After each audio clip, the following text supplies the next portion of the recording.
تاج محل کی کہانی تاریخ کے سب سے حسین اور دردناک محبت کے واقعات میں شمار ہوتی ہے۔ تاج محل دراصل ایک محبت کی نشانی ہے جو مغل بادشاہ شاہ جہان نے اپنی بیوی ممتاز محل کی یاد میں تعمیر کروایا۔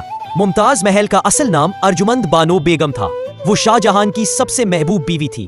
کہا جاتا ہے کہ ممتاز محل نہایت حسین، نیک سیرت اور نرم دل خاتون تھیں۔ شاہ جہان اور ممتاز محل کی شادی 1612 میں ہوئی۔ دونوں کے درمیان بے مثال محبت تھی۔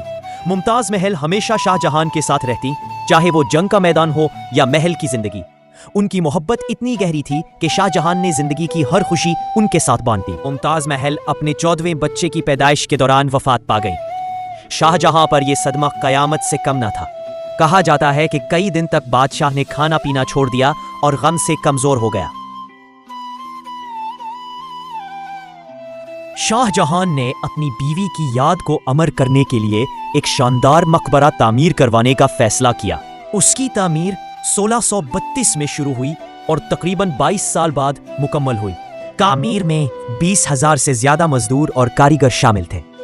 سفید سنگ مرمر جو تاج محل کا حسن ہے، دور دراز علاقوں سے منگوایا گیا۔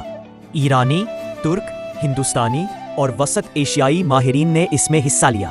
تاج محل اپنی سفید چمکتی دیواروں، نقش و نگار اور باغات کی وجہ سے دنیا کے 7 عجائبات میں شمار ہوتا ہے۔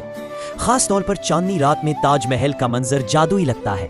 کہا جاتا ہے کہ شاہ جہان اپنی زندگی کے آخری ایام آگرہ کے قلعے میں قید رہا، جہاں سے وہ تاج محل کو اپنی آنکھوں سے دیکھتا رہتا تھا۔ بعد میں جب وہ وفات پا گیا تو اسے بھی اپنی محبوبہ ممتاز محل کے پہلو میں دفن کیا گیا۔ اس طرح تاج محل صرف ایک عمارت نہیں بلکہ ایک امر محبت کی علامت ہے جو دنیا کو یہ یاد دلاتی ہے کہ سچی محبت کبھی مٹتی نہیں۔